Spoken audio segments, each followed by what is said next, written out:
First ever factory outlet మన Mukunda jewellers వారు తెలుగు నూతన సంవత్సరం ఉగాది పండుగ సందర్భంగా నక్షి మేళా జరుగుతుంది. అన్ని నక్షి జ్యువెలరీ మీద VA ఫ్లాట్ 9.99% మాత్రమే. త్వరపడండి. ఇరాన్ ఆర్థిక మూలాలను దెబ్బతీసేందుకు అమెరికా అధ్యక్షుడు డొనాల్డ్ ట్రంప్ సరికొత్త వ్యూహం రచిస్తున్నారు.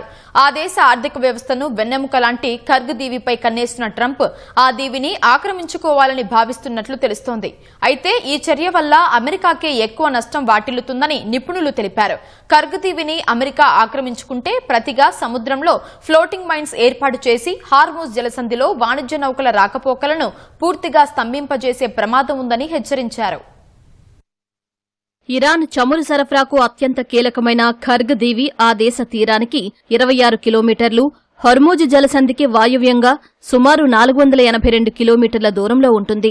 ఇరాన్ ప్రధాన భూభాగం వద్ద సముద్రం లోతు తక్కువగా ఉండటం వల్ల భారీ చమురు నౌకలు అక్కడికి రాలేవు. అదే ఖర్గ్ దీవి వద్ద నీటి లోతు చాలా ఎక్కువ ఉండటంతో అక్కడికి భారీ నౌకలు సైతం సులభంగా రాగలవు. ఫలితంగా ఇరాన్ మొత్తం చమురు ఎగుమతుల్లో ఏకంగా 90% ఈ దీవి ద్వారానే జరుగుతుంది.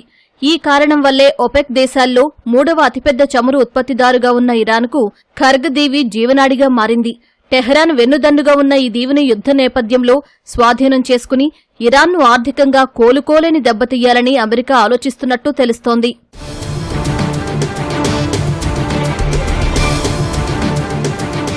అమెరికా బలగాలు ఇప్పటికే మార్చిలో ఖర్గ్ దీవిపై భీకర దాడులు చేశాయి. అక్కడి సైనిక స్థావరాలను పూర్తిగా ధ్వంసం చేసినట్లు అధ్యక్షుడు డొనాల్డ్ ట్రంప్ ప్రకటించారు. వారి తర్వాతి లక్ష్యం చమురు మౌలిక సదుపాయాలే అని ఆయన స్పష్టం చేశారు. ఈ క్రమంలో ట్రంప్ ఆదేశిస్తే తక్షణమే దాడి చేసి దీవిని తమ గుప్పెట్లోకి తీసుకోవడానికి వీలుగా వేలాది మంది సైనికులను పంపేందుకు పెంటగాన్ సన్నాహాలు చేస్తోంది.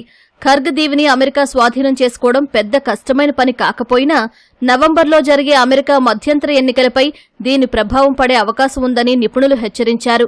స్వదేశంలో ఈ యుద్ధానికి అంతగా మద్దతు లేకపోవడం యుద్ధం మరింత విస్తరిస్తుందనే భయాందోళన నెలకొన్నాయి. మరోవైపు ఖర్గ్ దీవిని అస్త్రంగా వాడుకోవాలని ట్రంప్ ప్రయత్నిస్తున్నా ఇరాన్ ఎక్కడా వెనక్కి తగ్గకపోవడం అగ్రరాజ్యానికి ఆందోళన కలిగిస్తుందని నిపుణులు తెలిపారు. అమెరికా ఖర్గ్ దీవిని స్వాధీనం చేసుకుంటే ఇక్కడ ఇరాన్కు చెందిన ఫస్ట్ పర్సన్ వ్యూ డ్రోన్లు, మైన్లు, క్షిపణి దాడులకు సైనికులు గురయ్యే ప్రమాదం ఎక్కువగా ఉందన్నారు. సముద్రంలో ఫ్లోటింగ్ మైన్స్ ను భారీ సంఖ్యలో ఇరాన్ ఏర్పాటు చేసి హర్మూజ్ జలసంధిలో వాణిజ్య నౌకల రాకపోకలను పూర్తిగా స్తంభింపచేసే ప్రమాదం కూడా లేకపోలేదని అభిప్రాయపడ్డారు.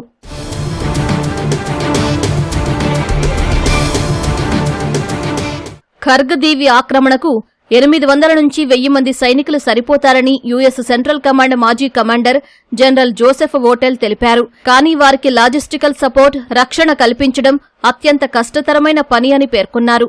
ఈ ఆపరేషన్ వల్ల వ్యూహాత్మకంగా ఒరిగేదేమీ లేదని ఆయన విశ్లేషించారు. దీవిని స్వాధీనం చేసుకుని భవిష్యత్తు చర్చల్లో పైచేయి సాధించాలని ట్రంప్ యోచిస్తున్నా డ్రోన్లు, మైన్స్ రూపంలో పొంచి ఉన్న ముప్పు అమెరికాకే ప్రమాదకరమని అభిప్రాయపడ్డారు.